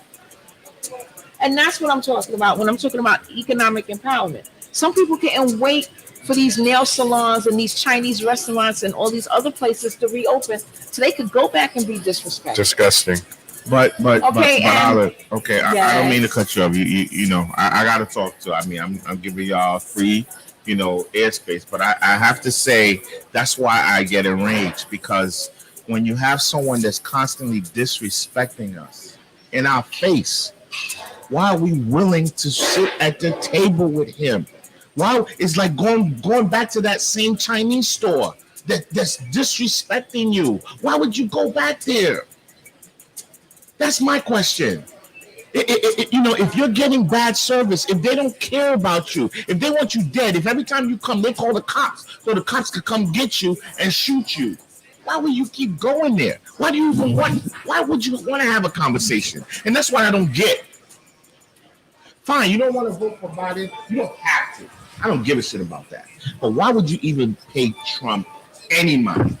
Because at the end of the day, people have free will. And at the end of the day, no matter how much we sit here and go back and forth about what we should do, what we shouldn't do, who we should talk to, how we should go about it, at the end of the day, it's all down to choice. And when we vote on November 3rd, it's about choice. We talk about free will. Look at what's happening with the Hasidic community in New York City right now. They are right now violating the orders. Well, they're not laws, anymore right? since Tischler was arrested. So they violate. Look, they're still sending their kids to school, and they're not supposed to. Okay. I didn't know this. So yes, there's a free will, but you know what? Their community moves in a block. They have one mind, and they will not tolerate disrespect. And I'm tired of our people accepting disrespect under the guise of I have the right to think what I want to think. No bullshit. Okay, so may I address that? Go ahead. Okay, that is a close knit yet extremely dysfunctional community, but that's another show. Ooh. Okay. Oh my. In terms of it's another show. But let's talk about this voting bloc. They are one of the most politically powerful constituencies, not only in New York State, but in the country. In the country. And this is because they're able, we talked about the other day on our comments, because they put aside the differences. In New York City, in Brooklyn alone, there are 4 to 5 different sects. There's the Satmar sect. There is the Lubavitcher sect. There is the Babovich sect. There is the Ger sect. Different things, and this basically from different parts of Europe that they descended. That's what those sects are about. And some slight differences in spiritual practices. That all, it doesn't matter, because when they sit down to vote, all of those heads, when they have those meetings with police, each sect is represented. When they decide who's going to be voted for mayor, they're going to decide who they're going to support. If you notice, they have never, and they never will, aside from that foolishness we saw the other day, they do not publicly endorse any candidate. It doesn't matter to them who gets in. And you know why? Because they have the political muscle. They have that powerful voting bloc that they know when they go speak to them, they're going to get exactly what they want. They're going to be like, we voted you in.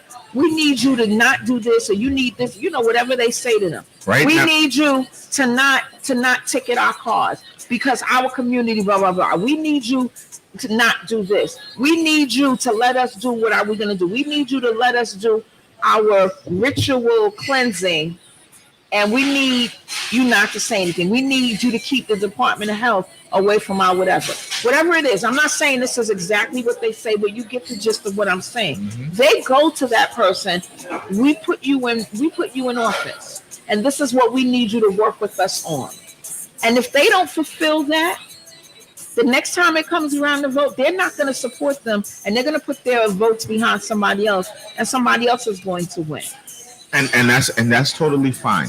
And when it comes to our people, we need to learn to do the same thing. And we're not doing that. And the problem is because it's 5 Baptist churches here, 2 Church of God in Christ, 3 Catholic, 2 Seventh-day Adventists, and some Hebrew Israelites. Nobody can put aside the religion. It's not even. Which is the control to come together. It's bigger than that. What I'm saying is our people cannot recognize that they're being disrespected. Our people cannot recognize that. To have a bunch of blacks for Trump, every time he's at a political rally, he has a row of blacks for Trump.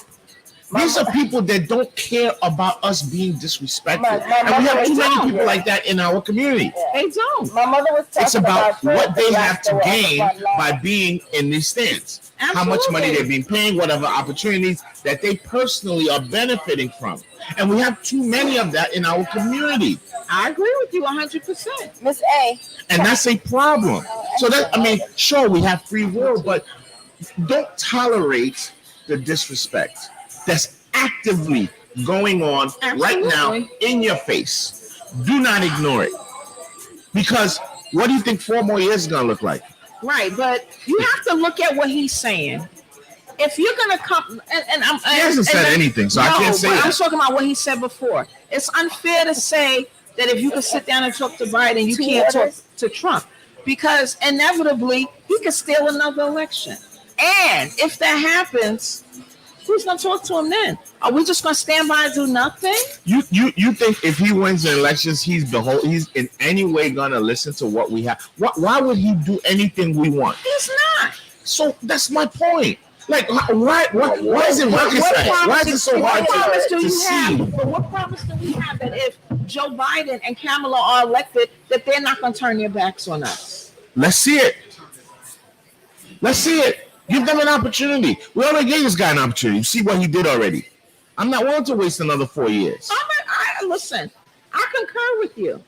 Like I said, I'm not voting for him, but like I said, when it comes to Kamala and Biden, I would love to have a conversation.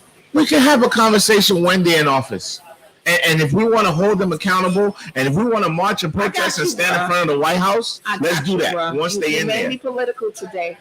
You know, I love you, but you made me political today. Listen, I got you. Once we in there, but let's get in there because this can't continue. Please, ma'am. Oh, absolutely not. I'm driving in New York. New York City is dead. There are no businesses open. There's nobody in the street. You know how many housing vacancies are So how around can us? 4 more years go? We need a new direction. We need a new direction. We need new people in office, not crooks and criminals that are just benefiting themselves. Thank you, Miss A. Lady A. That's fine.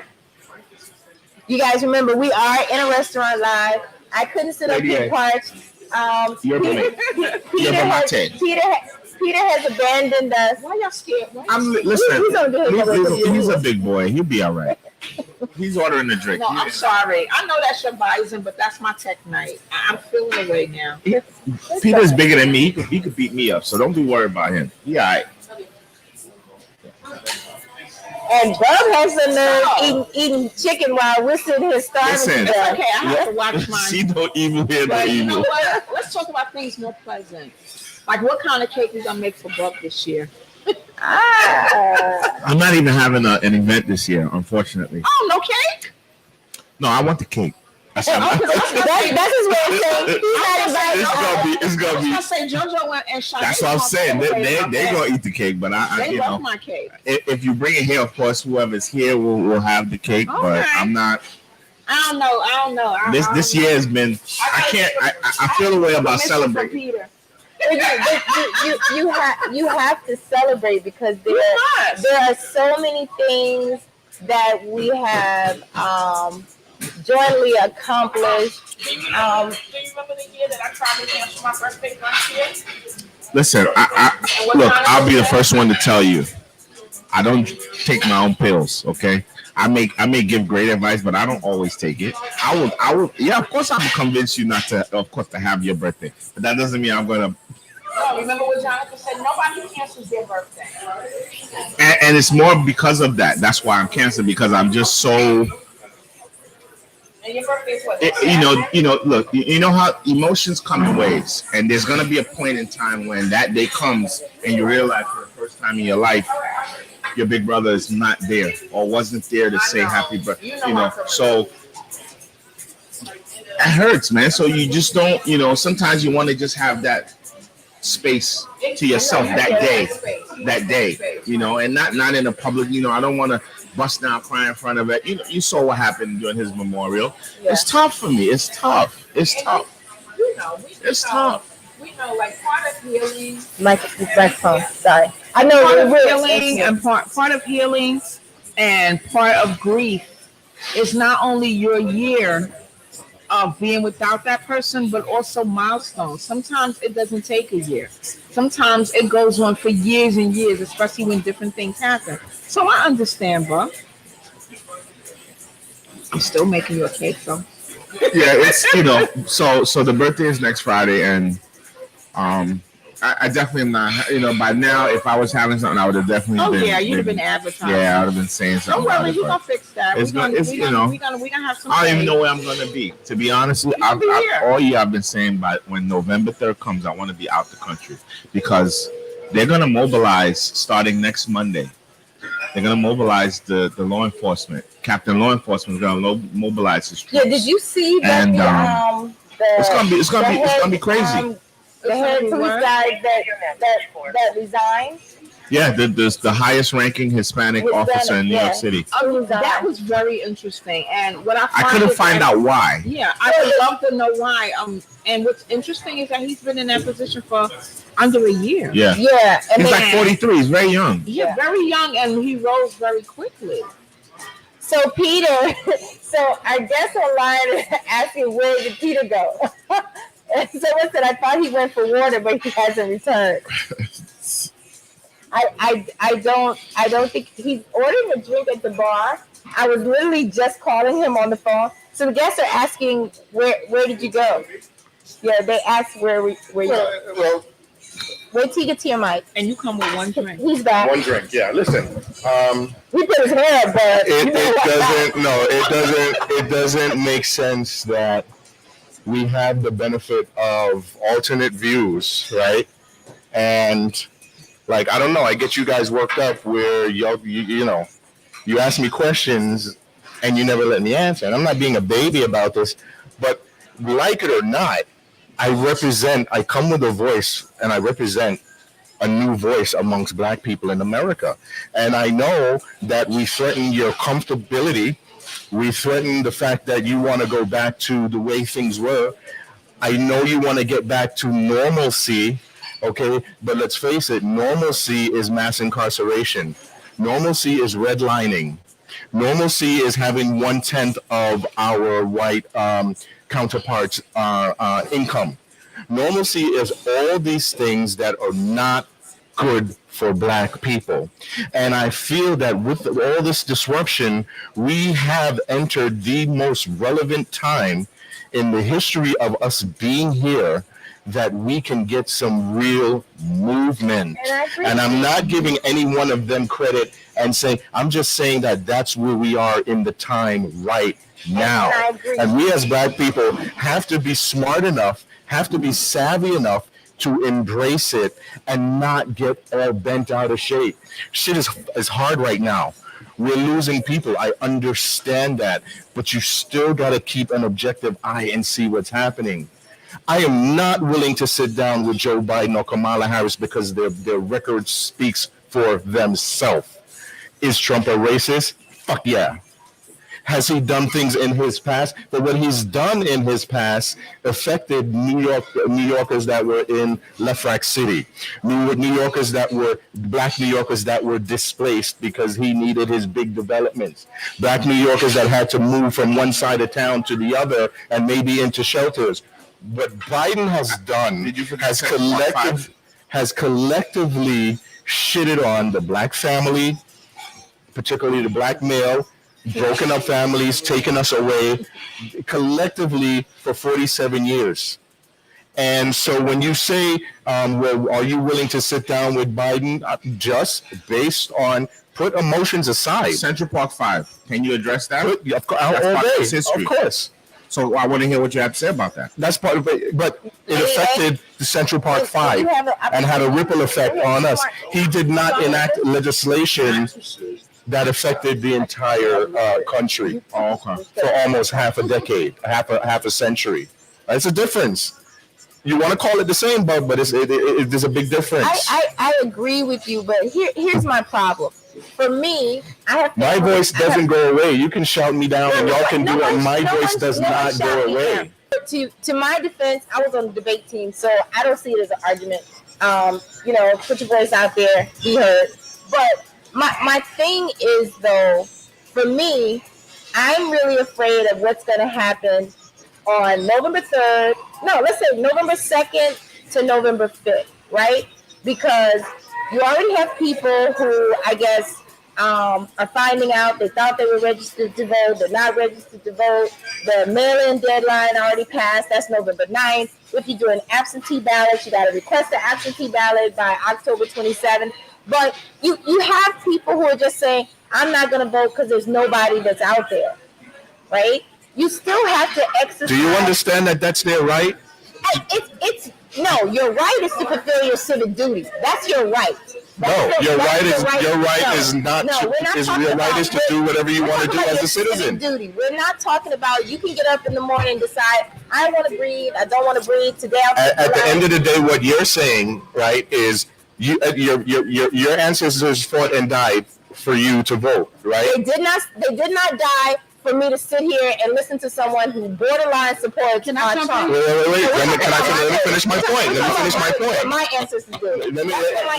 First of all, your ancestors did not fight and die for you to vote. No, they did not. They did not sit here. Did not die. They didn't die for you to vote. They fought. About Trump. That's what they did do. No, what they did do. You're misinformed. You're misinformed once again. You're misinformed once again. And my great-great-grandmother? No, you don't. Shouting down doesn't make your point any more valid. No, but it makes me not hear you. Okay, well, that's your goal, and you all just want to, spoken like a true Christian, you want to close your eyes to things. You're talking about my ancestors, talk about yours. I agree with what you do. Aren't they the same? Whoa. Aren't our ancestors the same? Open arms. We want to close our eyes to things. Aren't our ancestors the same? I don't think so, by the way you're speaking. That's the problem right there. Okay, so let me say okay. That's what I'm saying. Our ancestors fought and our ancestors died, but I'm sorry. I'm hard pressed to say that our ancestors would condone us what we're doing now. No, they would not. Our ancestors were warriors. Okay. Our ancestors did listen. I want to talk after you. Okay, thank you. Because you talk ancestors, I got some things to say about that. Our ancestors would not want us, I don't think our ancestors would want us to take things lying down. I think that our ancestors, as seeing all of the tomfoolery going on, because I want to say, that's instead of the word that I really want to say, because I'm a lady, but I will say that with all of the tomfoolery going on, our ancestors are not only turning over in their graves, but they're sitting up and like really young. This has come, like I said, I think that the time has stopped. Has come for us to be less. Yes, civil unrest is a good thing. Civil unrest is a good thing. Sometimes you need to get up and be uncivil, and you need to get up and you need to fight, and you need to, we've marched enough, we've protested enough. Maybe it's not a bad idea for us to take a little more, be more proactive.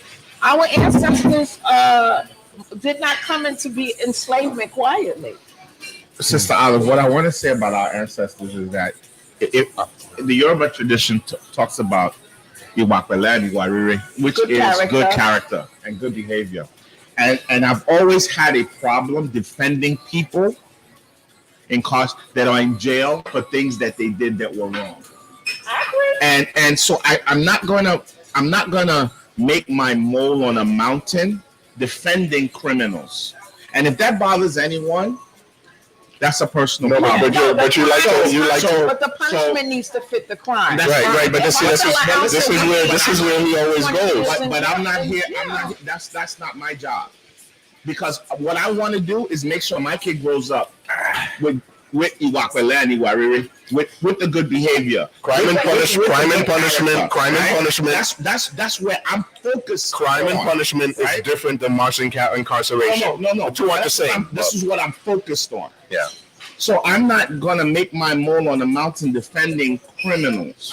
Mm-hmm. Okay, I'm not interested in that. Gotcha. Because I've been victimized too many by criminals.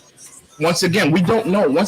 I constantly say, and Biden is not a criminal, right? You don't know your allies and you don't know your enemies. Biden is an ally. Hurt you. They're your enemy. Right. When a criminal is trying to hurt you, is trying to hurt me, hurt my business, I'm not going to be their lawyer to defend them. That's what y'all don't understand. You're not a lawyer. No, I'm not defending people that listen. What did we just see? A man shot his 8-year-old daughter in the chest. So I'm supposed to be fighting about how long they sentenced that guy, or a man that raped his 6-year-old daughter. I'm supposed to be fighting about them locking this guy. Talking away. about a dime bag of weed, Bob. What are you talking about? No, but don't act like that's the only thing. That's not it, bro. That's not it. Mm-hmm. Don't reduce it to a dime bag of weed. Listen, here's what I know. Here's what I know. Here's what I know. Here's what I know. Here's what I know. Okay. Here's what I know. Whatever Biden was doing, here's what I know. It's not. That didn't affect me. Here's what I know. Here's what I know, Bob. I'm not in that. Here's what I know. I'm not in that. Our ancestors didn't die for us to vote. They died because they thought that voting was going to bring about the privilege and the upcoming that it did for Italians, Irish, and Asian. You see what I'm saying? Right? It did, because I'm not gonna let you lie. It didn't. You're sitting here because of the work your ancestors did. You're riding a Jeep because of the work your ancestors did. Why are you mad at that? I'm not mad at that, but don't lie about it. That's what I'm saying. Well, what am I lying about? Our ancestors, if you let me finish, if you let me finish, right? If you let me finish, you'll hear what I'm saying. They died because they thought that voting was going to give us certain benefits and privileges like it did everyone else. Didn't it give you? Thus far, it has not. Yes, it has. Just because I drive a Jeep doesn't. What does that mean? I've done well for myself. Does that mean that our answer? It doesn't. Let me tell you what it means to me. Because I'm gonna keep cutting you off because you're telling lies. But you do it anyway. So right. Let me tell you what. I don't understand. I don't understand where you're going with this, bro. I can have this business and have over 20 employees and help over 10 families. Right? It allows me to do that. I didn't have that. Tulsa, the people in Tulsa, they got this shit burnt down. They lost that ability. They lost that privilege. So are you saying? Are you chastising me because I'm taking credit for what I built on my own? I am not. Do not gloss over the work that was done by your elders, by your ancestors. How? Don't gloss over how? Because I'm telling you straight and telling you what it worked. It worked. How? It worked. If you look at all the demographics, right? Because I come with numbers and stats. You come with emotion, Bob. You come with emotion. If you look at whatever car you want, you can go out there and get it. Whatever house you want, you can go out there and get it. Wherever you want to live, you can go out there and buy it. Your ancestors did that for you. So don't make it seem like they did it. And how did I can't do that? You see, you're being emotional again. You're being emotional, Bob. Because I'm not going to allow you to misstate the facts. What facts? We have every privilege everyone else does. We do not. We do. Are you kidding me? We do. Are you kidding me? We do. I've worked in Singapore. It's harder. Are you kidding me? It's harder for you to attain the same level of success, but you have the privilege. So we're on an even playing field. No one said you're on the even. That's what you just said. Ancestors fought for the right for you to be able to do everything you're doing. That's a fact. But I can go. Listen, I can leave here tonight, though. Yeah. And just because I have one drink, this shit could get my ass hung up badly. Just like anyone else. Just like if I leave my key at home, my license, that shit can get me killed the same way. Just like anyone else. That's an even playing field. The difference is who you You're know, bro. bugging. No, you're bugging. This is who bugging. You know. You know why? Because if I'm rich, I get off. That's true. That's why Trump it doesn't matter whether I'm black, brown, or green. It's about who I know. If I know that is not entirely true. That's not true. Tell that to Bill Cosby. No, it's about who you know. There's not enough of us. Tell that to Bill Cosby. But we have people in positions of power, and if you know those people, yes. Okay, so here's what I missed. So you're content. Hold on. You just want. This is no. You're content. You're content. It's about preservation. I don't want to get killed by Donald Trump and his militia. I don't want to get killed. Okay, so what about no reason? So let me ask you a question, Bob. Let me ask you a question. What about the guy that doesn't have a successful construction company? What about the guy that doesn't have a 2,000 square foot almost theme-like restaurant? Yeah. What about those black guys? That's what I'm talking about. What about them? What you think Trump has a plan for those? I'm not advocating for Trump, bro. I'm just saying I can't fuck with Biden, and you heard over that. No, you sounds like you are advocating for him. Why? Because I don't embrace Biden. I asked you a direct question. Did you let me answer? Not sit with Biden. Did you let me answer? Sit with Trump. Yes, absolutely. I back that That's up. a problem. Why? It's a problem to you because you're doing emotional. You're doing emotional politics. You're doing emotional politics. Yes, you are. No, listen. You're doing emotional politics, Bob. Do with emotion. Open your eyes, baby. Everything to do with common sense. You will let a man that's killed 200,000 people. You will sit with him, but you won't sit with a guy that's passing legislation about incarceration. How many? Would you sit down and have a drink with Obama? Absolutely. How many people did he kill? How many? Come on, listen. All right, let's move on to the next topic. Okay, so it's almost 7. I need us to talk about Nigeria's civil unrest because a lot of I don't know a damn thing about that. Yeah, a lot of people don't understand that. So right now, it started about last, I would say, Wednesday or Thursday. The way that we are rioting and protesting here for our civil rights, simultaneously, there is a government organization in Nigeria that's responsible for a lot of police brutality, black-on-black crime in Nigeria. You have some of the largest celebrities who are now speaking out. So I think they started protesting last Wednesday. And by Sunday, this group, I want to make sure that I say the name correctly. I went to Nigeria for the first time last November. And I'm sorry? You went with Jonathan? No, so I was supposed to go with Jonathan for years, but I went for business with another client. So there's an organization called SARS. And so here's the part that was a little comedic. So there was a black news anchor on CNN that did a special, and I can't think of his name right now, but his opening line for his credits was, Nigeria is dying from 2 diseases, COVID and SARS. And SARS is not a disease. So SARS is the Special Anti-Robbery Squad in Nigeria. I don't know if anybody's ever heard of that, but they actually are one of the most treacherous approved forms of police that victimize and brutalize Nigerians. And so right now you have protests similarly to here in the States. I think in a couple of the footages I saw over the weekend, they were taking over police departments. They were able to dismantle SARS, but immediately, almost instantaneously, there was another police government group formed called SWAT. And so what you have is, just like here in the United States, I think part of the momentum with our protests, which made it different besides all of the non-Black people, you had a high representation of youth, right? So in Nigeria, you have a lot of young, I've never seen so many Black boys and men in my life at one given time that are marching through the streets of Abuja, which is the capital of Nigeria. And when I stayed there, I was in Lekki Phase 1. And so if you go on any Snapchat and you look at Nigeria right now, you see everything in real time. But there's a very successful entertainer named Tiwa Savage.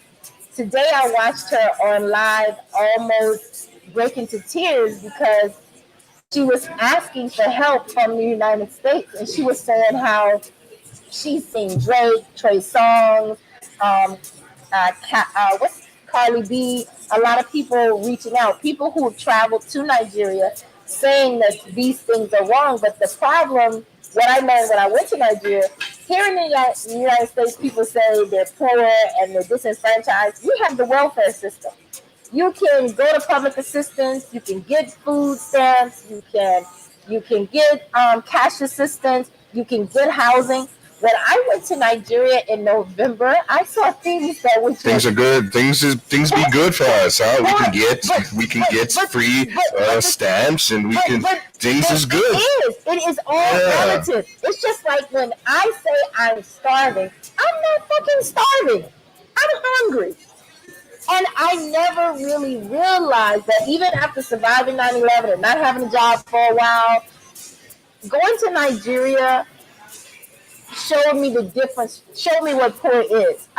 U.S. media showed me their version of Africa all my life with little black kids with flies on them. And, I had an adopted child that you sponsored when I was in elementary school. You do UNICEF.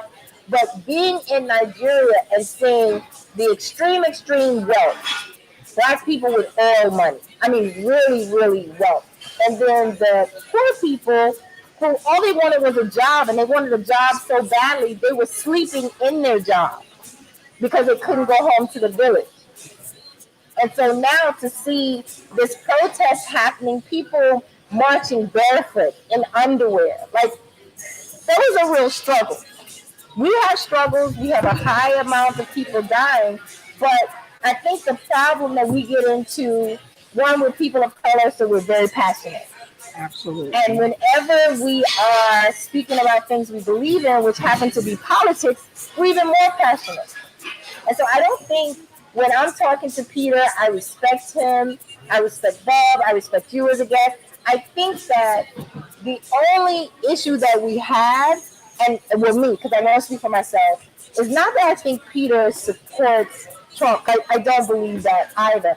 I see the passion and understanding that he feels he's glad this is happening in this time, and maybe at this time it's going to cause us to find a new energy inside us that uplifts our people. Well, at the same time, I'm terrified of some of our people because some of our people are still shooting us. No, I want it to burn down, and you want to build off of a foundation of white supremacy. Big difference. I want it to burn down because none of it is going to be any good, if such that it is, and that makes you scared. Do you mean? We live as cowards out here. Black people are cowards. They don't want to stand up. They don't want to fight. They just want everything to get a handout and let massa take care of it once again. I'm not down with that. So if it's an issue, it's an issue. Peter, do you own a gun? That's not your business, but I own several guns. Okay, so I own several guns. I don't have. You should. A license. I looked at the application, right? I don't have a license for a gun. Right now, they're not selling bullets really to people who look like. No, let me finish. I'm telling you why I'm scared. I'm not scared because I don't think where I really. But y'all are advocating for a society that has bullets that you can't get a hold of. But y'all want that to continue, right? But starting. And I don't get it. Starting a civil war in November. Well, I'm coming to your house because you have a gun, so I'll be safe. I ain't giving you my address. No, I don't need your There's address. a word for it. It's called kamikaze. He's on a suicidal mission. No, I just don't cherish life without freedom. Destroy. What is life without freedom? What are you clinging on to? He can't. What are you clinging on to, dog? Peter, this is life without freedom, bro. This is where we differ. It's not life without freedom. Is sucker shit. No. He's for another week. Where we differ, Donnatella, hold on. Where we differ is a philosophical idea. I believe that as a people, we need a system of a philosophy, a new philosophy that relies on our ancient traditions and customs in trying to understand and navigate our future, that relies on self-determination and laws written for us by us, right? In our land. So that's my mission. My mission is not to die so I can be an equal citizen in America. My mission is to get our people to a place where they can believe and start to love themselves. And that requires reprogramming and a new way of thinking and education. So that's what I'm on. Lady, and like I said, we can chew gum and still walk while we're not committing political suicide in this country. We can still continue to work on developing ourselves, whether it's to all go back to Nigeria and recreate our paradise there in the rest of Africa. Great. But in the meantime, why are we going to destroy ourselves? We need to be able to destroy us. Standing up as a man is destroying yourself. Resources and build Amazing. on that That's why we're fucked in a up setting as a that's people. conducive to our existence. stand I'm up not for fighting. yourself. I'm not fighting. That's why we're fucked up, because we accept No, we accept the shit that they be can't giving go us. to We an want them to automatic take care of us. We want war their hands out. with We want the bloodline. crumbs that fall from their But table. that's what And anything and if you challenge that, then I want I'm on a kamikaze mission. Am I getting nobody? That's not what we're saying. Bro, that's not how it is. I'm trying to provide solutions. You want to go to war? That is a solution. Different. That's a solution. That's a solution that you're not willing to educate. And you want to go fight and tear it all down. I got enough education that I need right now on this. About you. Because it's not about you, Peter. It's about our people. Okay, so let me ask you a question. Black people on this planet. So let me ask you a question. Programming. So let me ask you a question. You want to vote. You want to vote for Biden. You want to start. How long is your shit gonna take, bro? It may not happen in your lifetime. Okay, but that's okay. It will never happen in my life. It won't happen in my daughter's and my kids' lifetime. Maybe. Right? I'm saying, and the way I'm talking about, it may not happen in my lifetime either. But the system such that it is, gotta go. If you want to drive yourself off a cliff, you can do that. Why would I want to do that? I got my nice Jeep that you like. What I'm saying is, why would I do that? Hold on, Donna. What I'm saying is that, first of all, there are not enough of you anyway to make a political difference. So that's not the point. You missed the point. You missed the point. No, I don't. So until you feel we have enough, we just bow. No. At some point, we just ignore y'all because y'all don't make any sense. Right. That's y'all's problem. That's coward shit. That's why we're here. No, that's where we're at. That's why we're here. That's why black people remain in the gutter. Don't waste energy. That's why black people remain in the gutter of the world. Don't waste energy on people that want to make it more. That want to commit suicide by blowing it up or entering in a war with the militia. We don't have them guns, bro. You afraid of the Proud Boys? So let me ask you a question. What would be the best? You want them though. You want to go head to head, right? I want all of that smoke. You want all that smoke, right? I want all that smoke. You're gonna be over for you in 2.2 seconds, brother. It's all good. You know what? I go where I need to go, feeling good about myself because I stood up and I fought them like I'm mad. 2.2 seconds. I'm good with that, bro. That's good for you. The fact listen, I'm good with that. I don't need to die. I don't. I'm good with that. I don't need to die. Oh yeah, my kids. Senseless death. Well, my kids are big, you know. I don't need to die. What do you think's gonna happen to them? I had a great. You think they're just killing you? I had a great life. I'm asking you. You think it's just killing you? Freedom is not free, bro. Do you think they just killing you? Freedom ain't free. So it's okay for them to kill you. Freedom ain't free. I'm asking you a question. I'm saying you're not answering it. I can answer that. I probably be upset if I answer for them. But if freedom ain't free. So it's okay for the Proud Boys to attack your family. It got to be what it got to be. What's the problem? Stand up for you. Stand up for the next generation after that. There is no generation when you dead, homie. Are you kidding me? You as a black African man, so Proud Boys is going to take away our generation. Proud Boys is going to kill black people. Bob, stop it. Let's move on. Let's move on, please. So you think you can win this war? Let's move on. You think you can win this war? Did the Haitians think that they could win it back in 1870? You think you could? Right? Do you know what the Haitians did? Absolutely. Absolutely. Win. Black people have. Do you know what black people have that they don't have? What do they have? Okay, they have the angst and anxiety of our ancestors that've been here before. They don't that's seen it before. It doesn't matter. It doesn't matter. They're Indian. This is an evil man. This is a Pan-Africanist. This is a Pan-Africanist. You gotta find another. They didn't come from Africa. You don't get that part? It doesn't matter. Does that mean that we lose connection with our ancestors? Huh? Does that mean the people that are caught in the diaspora of Africa lose touch with their ancestors? Lose that? They don't know them. If you don't, how do you call That's a yes or no question. Them? That's a yes or no question. Do we lose the kids that are born today, the ones that are out here, they're lost, they're sagging, they don't know them. Do they lose connection with their ancestors from the beginning of time? Is that what you're telling me? They have. Okay, next. It's not free. You said it's not free. It's not automatic.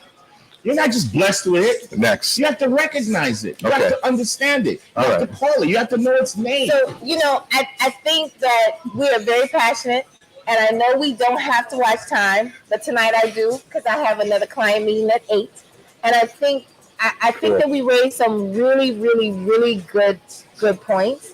I think the takeaway is I guess a week ago we were talking about solutions. I don't think all of what Peter is saying is wrong. I think some of what he's saying scares me just because I think people who have done the smart thing in the years before and applied for their guns or bought illegal guns feel a little bit more comfortable and safe. In the last week, I found out there's a whole non-black women organization in New Jersey that's buying up all types of automatic weapons, and they've been on the TV. I can't remember what these ladies are called, but they said on November 4th they are prepared, November 4th they are prepared to protect their homes. And so if you go into a mentality, you have the mentality already that if Trump doesn't win, I'm going to have to shoot people to save my house. There's going to be a lot of unnecessary bloodshed. And I think no matter if Trump wins or Biden wins, because if Biden wins, all of these white supremacists, all of these left people, if that's what they're called, or are they right? I can't even think right now. Left wing, all of these left wing people, especially the ones in Virginia and North Carolina that have been shooting and paying target practice for years, are going to come out with their guns, and they're not going to be shooting animals. I mean, we already, if you pay attention to the news, we're finding people of color hung from trees. We're finding black boys who are attending colleges missing, not turning back up in their dorms. It's already kind of scary, right? So I hear what you're saying. Something needs to happen. What I don't think needs to happen, especially in New York, because we are so close in proximity, is a bunch of MFs running around with automatic weapons, because I don't have one. So, Donnatella, thank you for bringing up SARS. As a Nigerian, I don't have much to say. It requires its own show. But what I will say is that I've always said, when you take on the European ways, this is the chickens coming home to roost. It is. When you look at the history of why there was police, these were originally enacted to catch returned slaves. Right. So why do we have police in Africa? Why do we have armed? Once again, we take on the image and likeness of our oppression and our oppressor, and we imbibe it. And when it fails, we wonder why it's failing. Well, it's failing because it's not ours, and we don't understand it. So it's not just abolishing SARS; it's abolishing the entire system of government that we have in Nigeria, and developing a system that makes sense for us. We have chiefs, tribal elders, whatever. I'm not saying that a king needs to rule over us now, but we need to have a conversation about what our future is going to be. And that's what they're at. That's what they're talking about today, because SARS was abolished on Sunday, but now they're swapped. Exactly. So I can't get invested in this game or this situation that it makes zero sense, and it's going nowhere. And it becomes a Twitter thing, and it becomes a trending thing, and our people are so invested in nonsense, like likes and Twitters and follows, that babe, who are you talking to? I know what this is about. Yeah, I know what this is about. No, you face it traveling from one part to the country. You have police that will stop you and literally rob you. We get that. That happens to me. But the government creates an environment to allow this to fester and foster and develop. So it's bigger than just abolishing SARS. It's bigger than that. Absolutely. And our people need to understand it's bigger than that. They need to put their damn Bibles down and get to the work of building that country. They do know that. One of the things that I learned that I didn't know is that, remember when Dubai, all that money went into the investing in Dubai to build it up? I had no idea this equal amount of money went into Nigeria. But because of the corruption, you have Dubai that's flourishing, and it's this place that people go. For me, having met people who are in Nigeria and watching them on their lives, and them saying, share this story in America, share this story in another country. I watched Tiwa Savage almost cry today, because even at her level of accomplishment, she's like, she doesn't know what to do. Like I said, it's for another show. We can do a whole show on it. Thank everyone for watching. to my co-host and our guests. Thank you for being here. It's very passionate discussion, explosive. But this is what we do. I mean, everyone has a point to make. Miss Taylor. No, listen. Everyone, we all have points to She asked for a margarita. and you should be. She get it. And you should be passionate about what you believe. It's about what we believe until we find solutions. Absolutely. It's about sometimes you got to tear the house down in order to find solutions. And this is what we're trying to do. We're trying to get to the bottom of the problem, the crux of the problem. But one of the crux is, listen, don't befriend the enemy. That's my problem. Okay, so I'm going to end the show. Olive Taylor, thank you so much. I feel like we've taken all this energy out of you. Just know that we're very emotional, and we talk about it. At the end of the day, we all love each other. These are two brothers, and I need you guys out there in internet land to understand that when the cameras go off, we don't fight or anything. We go and we have some suya and we have a drink and we're married. And even though Peter's face is really red now, he still loves us. No, that's the Maker's Mark. The two I had already. Thank you. Listen, we do what we do, and if the perfect solution comes and drops in our lap, are we going to pay attention to it? Are we going to listen to it? I don't know. But we got to do better. We got to talk. We got to have these. It absolutely has to come from us. We are, Ice Cube is getting bashed right now about certain things. Not trying to bring up a whole different subject. I'm supposed to be doing an outro, but Ice Cube is getting bashed because people don't understand what he's doing. And he's not just working because we're so blinded by this passion with this thing. They think that he's working with Trump. What he's doing is working to commit to have our side told on both platforms. So I think what he's doing is he wants to give another side, whatever he develops with Trump, he'll develop with Biden. And I think we need to have that balance. And so we're out. Another great show. And thanks for watching. Thank you. Bye.